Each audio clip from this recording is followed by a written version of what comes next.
yung mga malalaking problema ng bansa, yung mga malalaking problema, ba nakikita mo talagang tahimik lang siya. No show, tahimik. Eh ang nangyari nga, bumalik na lang siya sa programa niya eh. Doon na naman siya nagbababanat eh. O, ano bang nirereklamo mo? Kasi po yung asawa ko po binubugbog ako. O sige, tawagan natin yung barangay chairman dyan. Ireklamo natin yan. Anong reklamo mo? Eh kasi po yung ano eh. O sige, tawagan natin yung ano dyan. Yung DSWG dyan. Doon, ang tapang. Diba? Kaya sabi niya, hindi ko kaya dito sa Senado, balik na lang ako sa programa ko. Ay, nako, idol! Ay, nako. Tapos madidinig mo, tatakbong presidente, di wow. Nawala. Lahat kayo ng mga matitigas na napanood namin sa telebisyon, kahit ikaw, pulis ka, lahat kayo na alam namin na matapang, matigas, pagdating talaga dyan sa Senado, lumambot. Para kayong karne na pinakuluan sa kumukulong tubig na nagsilambot. Ay, nako. Tanong, sino ang maituturing nyo na best blue ribbon chair sa kanilang dalawa? Aba, syempre si Senator Marcoleta. Kaya mga katunay, sino ba ang best blue ribbon chair? Diba? Kahit naman, syempre Senator Marcoleta talaga natin nakita yung tapang. Kahit sa Kongreso pa lang talaga, napakatapang ni Senator Marcoleta. Diba? Kahit siya lang mag-isa, napakadami ng binabangga niya ron. Magaling. Tapos ito sa Senado, kita niyo, binabangga pa rin siya dito sa Senado, pero hindi pa rin matibag-tibag. Okay, so, anybody, basta meron kang account sa Facebook, boto ka dyan. Kaisa lang. So, ang gusto, mas magaling si Marcoleta, yan, heart. Si Lacson naman, like. So, tingnan natin. Hindi mo ito madaya eh. 26,000 people ang nag-react. 19,000 nag-heart, namili. Bumoto kay Marcoleta na mas magaling, 6,000 lang kay Lacson. Totoo naman. Yung iba tumatawa, yung iba gagalit, iba-iba na. So, anong percentage nito? Estimate ko lang, mga 85%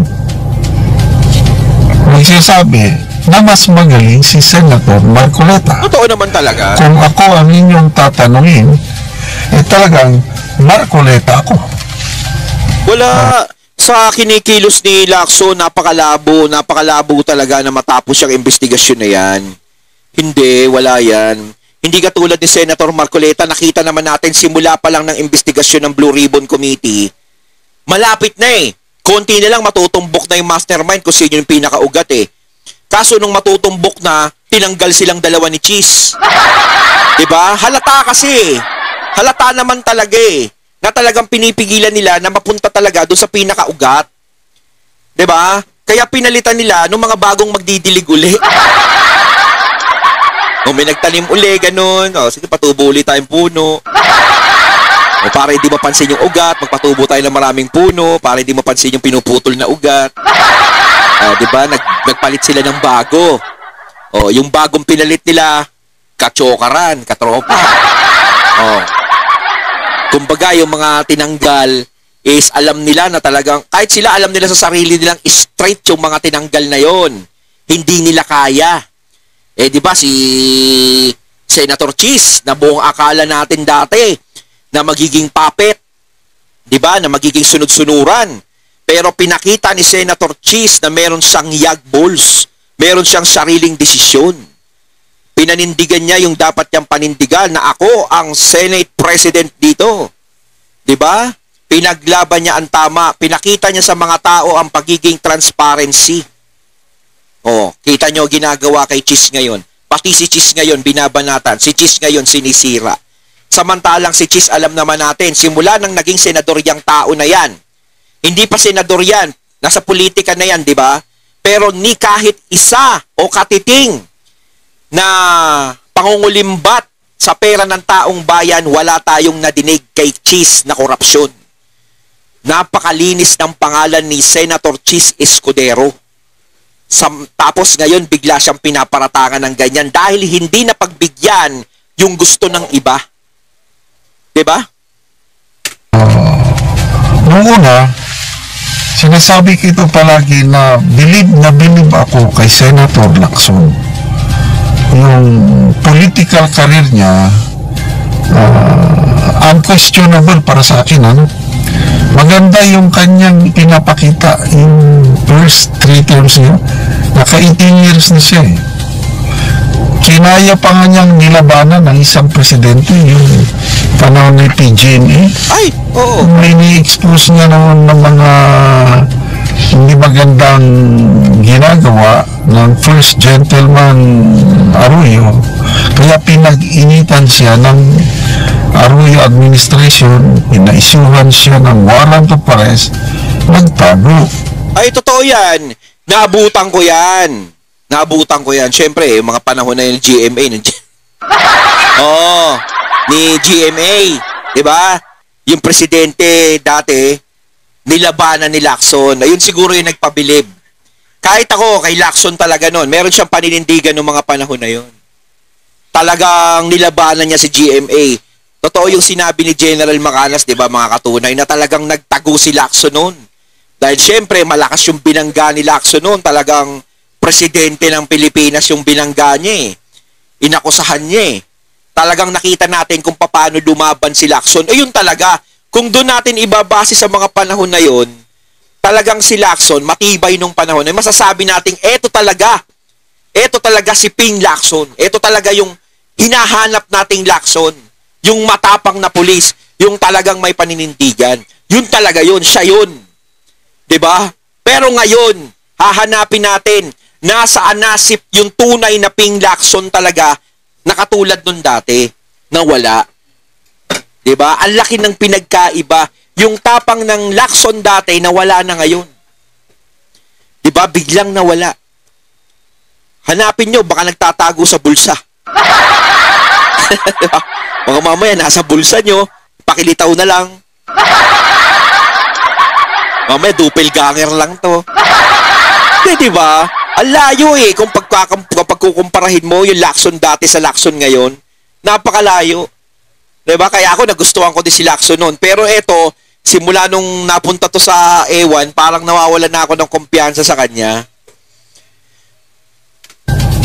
Again, panahon ng Aquino administration, lumabas siya at na-dismiss naman o napabaliwala yung kanyang warrant of arrest. So, saludo ako dito kay Senator Lacson.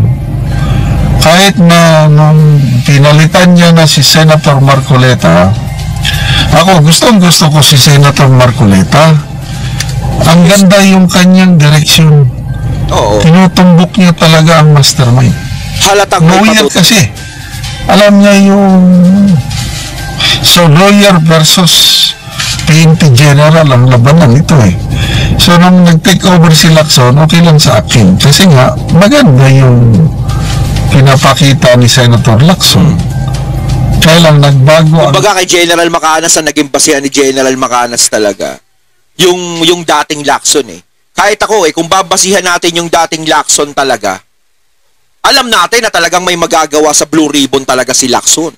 Kung talagang yung dating Lacson ang uupo dyan sa chairman. Pero kung hindi na yung dating Lacson, kung ganito na yung pinapakitang Lacson, wala na. Parang laksa na lang siya, hindi na Lacson. Kulang na ng son, laksa. Diba?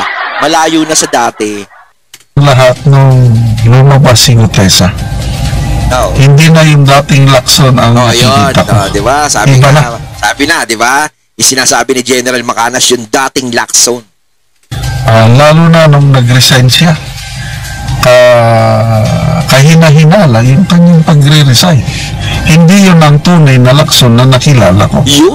At ngayon, bumalik na naman. So ngayon, Sa totoo lang, wala na akong ganang... Parang yung pumalit bang Lacson ngayon pa-tweetams. Kaya nga sinasabi ko, General, baka mamaya doppelganger yan Oo, doppelganger. Ba, ito si General Macanas. Nakachat ko to remember. Talagang napakabait nito ni General Macanas talaga. Sa Blue Ribbon Committee hearing na isasagawa pa. November 14 daw yun na, sino yung very important witness niya. Ano kaya ang tutumbukin niya? Sana tutumbukin niya ang mastermind. Oo. Matutuwa ko niyan. Mag-observe lang ako. Kung tutumbukin niya ang mastermind, alam naman ng taong bayan sino yung mastermind. Oo. Alam na. It's just a matter of yung ituro sila na nagsimula na nga si Master Sergeant Orly Gutesa. Oo. Anong ginawa kay Gutesa? Pinaghinalaan, inimbestigahan. Takin mo na. Si Gutesa, sinabi niya talaga yung dapat niya sabihin. At halata naman kay Gutesa talaga dahil si Gutesa hindi na uutal-utal. Alam natin sa mga taong nagsisinungaling kung utal-utal yan at saka nai-stopball yan. Si Gutesa hindi mo nakitaan ng ganon. Sinabi ni Gutesa yung gustong malaman ng taong bayan at gustong malaman dun sa investigasyon. Pero siya pa bandang huli yung lumalabas na masama at pinaghihinalaan. Imbis na yung mga sinasabi ni Orly Gutesa, ang imbestigahan, ipatawag, hindi. Talagang ayaw, pinaninindigan nila. Nagsisinungaling ka ata Gutesa. Parang ganun. Sino pa yung maglalakas loob na tumestigo laban dun sa mga yun? Paano natin matutuntun yung pinakaugat kung kayo mismo ang pumipigil? Kung palalabasin nyo sa mga tumitestigo dyan, sa investigasyon ninyo na lahat sila ay kahina-hinala kapag hindi maganda sa pandinig ninyo yung binabanggit nila.